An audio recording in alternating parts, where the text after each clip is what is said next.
Might have been a lot worse at that. But the spirit of adventure is unquenched. The crew of a fishing smack brings news of giant octopus nearby.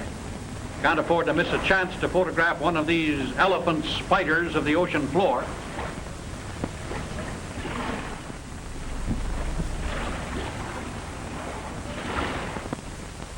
The diver is going to try and locate the octopus and pose him for the camera.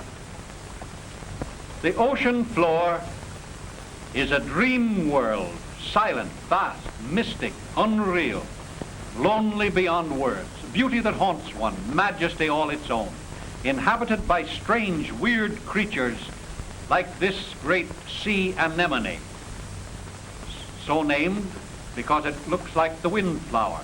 You've seen little ones on the rocks at low tide. Long tentacles like the petals of a lovely flower, but when touched they close up into a compact ball. Like the giant ray, it lives by scooping in its prey and sucking it to pieces. Now watch how quickly the fish that our boys throw down is enclosed in that living sepulcher.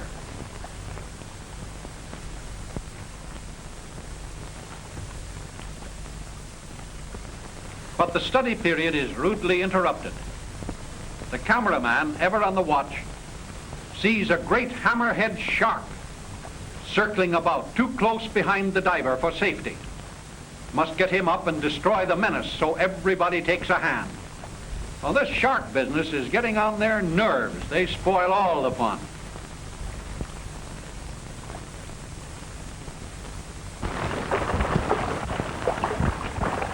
The shark family takes many queer forms. The hammerhead is about the strangest and one of the most dangerous. The barb and heavy line don't do the trick fast enough, so the captain puts a few slugs of lead into it. But even that doesn't stop a shark unless by chance one happens to sever the spinal column. Well, it's all right, diver. We've got him out of the way. Let's go. You know, this diver's rig isn't the easiest thing in the world to handle. Moving isn't hard, but progress is retarded, like a slow-motion picture, because of the water resistance. In this submerged world, queer, unreal lights play across the ocean floor. Strange fish peer out of unexpected corners. Forests of gently undulating seaweed. Gaudy shells, which at the touch of the diver's foot become animate and scuttle away. The camera can look so much farther afield. Merciful powers, what's this eerie shape? There it is. Look out, octopus! The crawling, irresistible, slimy, death-dealing monster of the seafloor. And he's behind the diver. There's no phone in his helmet. His pal to warn him. What a chance he takes. Good man, make him see! Oh, strange indeed are the wonders of the 8 great, immensely powerful arms, each with its 2 rows of deathly suckers. Ooh, look out! That slithering death is right on you! He'll crush your bones into jelly. Look out, boy, look out! Quick, now, quick! The helmet and boots are too heavy. Get out of them! Get out of there! Oh, thank goodness. Oh, well, let's call this fellow names, too. He deserves to be sworn at. You old cephalopod, that's you. Octopus punctatus, accent on the punk. Say, that was a close call. 3 days out from Acapulco, dragged offshore by a good tug, refitted, restocked, everybody happy and raring to go. The only thing that couldn't be replaced was the diver's rig. That's probably decorating the parlor of some mermaid by now. Hello, there's something that looks interesting. Interesting. I should say it is. Big news. What the newspaper man would call a whale of a story. This is a real whale, 120 feet long. Whales are strange creatures, mammals, originally land animals. There she blows. They're warm-blooded, breathing air by lungs, having babies, not eggs, and nursing them with milk. Their greatest enemy is the swordfish, a monster mackerel. And there goes one now. Straight for the whale's vulnerable belly he goes. Through ages of poking into other people's business, this fellow's nose has lengthened out until in big fish it attains a length of 5 or 6 feet, sharp enough to drive straight through the side of a small boat. What a schnoz, what a schnoz. This swordfish is without doubt the gamest fish that swims the ocean. He goes after whales like a terrier after a bull. It's instinct, of course. Often a swordfish will charge a ship and drive his snout into the planking until it breaks short off. Imagine what it must do to a fish, even one with so tough a hide as the whale. What a fight, what a fight! The swordfish has all the advantage of quicker turning, sharper weapons. The whale's only defense is his mighty tail. One clean blow with that 2-ton sledge, and even this terrific stabber would be put out of commission. But the swordfish rolled with the punch. Now they spar for a moment at long range. Then back goes the old stabber. Caesar's ghost, what a battle! Threw him clean out of the ocean.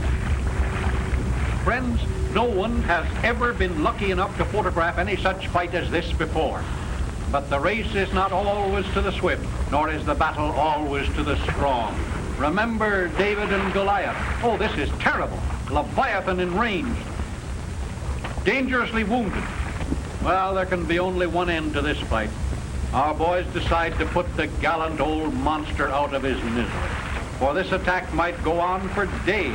Remember, this whale weighs not less than 120 tons. There's a lot of him to die.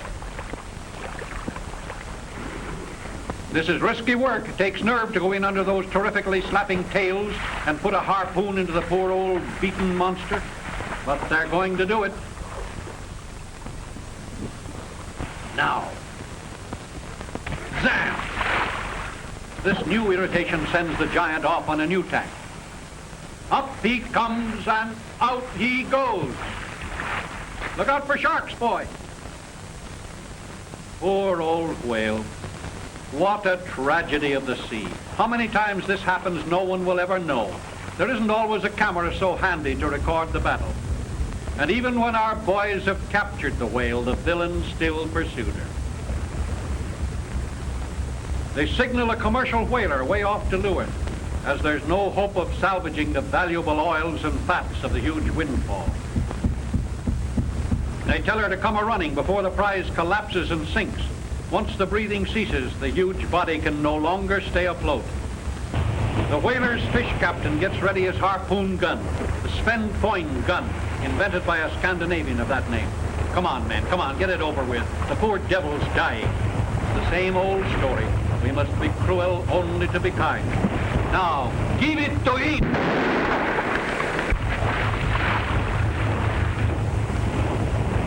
And all the while they're towing in the gigantic captive, the harpy is still battening on his entrails.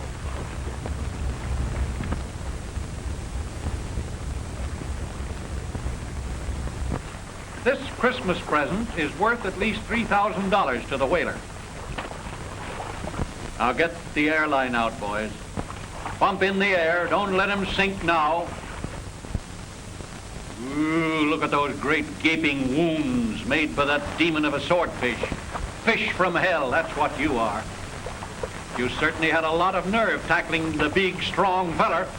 600 pounds against 240,000. Now they're pumping him full of air. Ooh, what a mess you made of it, you. But the boys say, we'll give you a break, Mr. Schnozzle. We're going out and get you with a rod and reel. That ought to be some sport. Yes, sir, when you talk about thrills, this game of fighting the monster swordfish with a rod and line certainly takes the pennant. Now say, watch. We're going to show you a most unusual camera shot. It's like a fish-eye view of things. Now look underneath the boat and see the propeller in action. Now anybody who hasn't a firm grip on his emotions had better not look anymore, for something's going to happen around here, and I don't mean maybe. There he goes.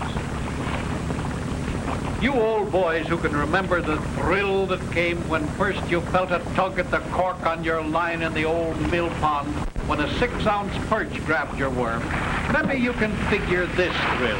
600 pounds or so of the fightingest, maddest fish that ever snapped a hook is out there on the end of that slapping line with the reel singing its protest. Bring him up, bring him up, bring him up. Reel in, reel in. If he doubles on that line, you lose him. Wrists of iron are certainly needed for this work. Great catfish. What a leap. Whoa, another mad leap. Take up the slack. Take it up quick now. Up he goes again. Don't let him trick you, mister. Don't let him trick you. Oh, what a mighty surge that was to carry a quarter of a ton of fish clear out of the water. Would I say that swordfish was game? Now it's settled down into a battle of wits. How'd you like to run a handbook on this event?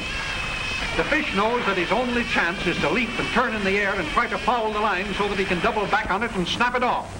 How does he know it? Well, how does he know how to swim in the first place? Instinct, the primal instinct of all created things, self-preservation. There he goes again. Impossible, you say? Well, there it is. The camera can't lie. But he's a desperate fish, a black-hearted scoundrel, of course, but you've got to hand it to him for the fighting spirit. Yes, sir, this is a real battle. Oh, murder and ounce. That leap surpasses them all. And to think that this little trifling line is expected to control such a stupendous battering ram as the swordfish has proved himself to be.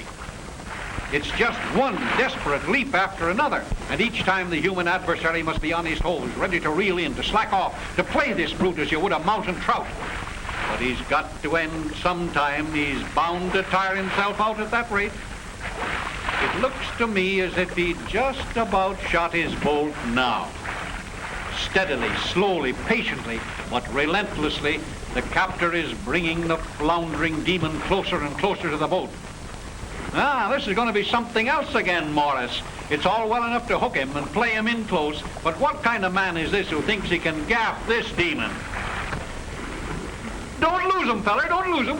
Dig in your toes, boy. Get your heels under a seat. Stick to him, boy, stick to him. Slip's taking over. Now heave away. Oh.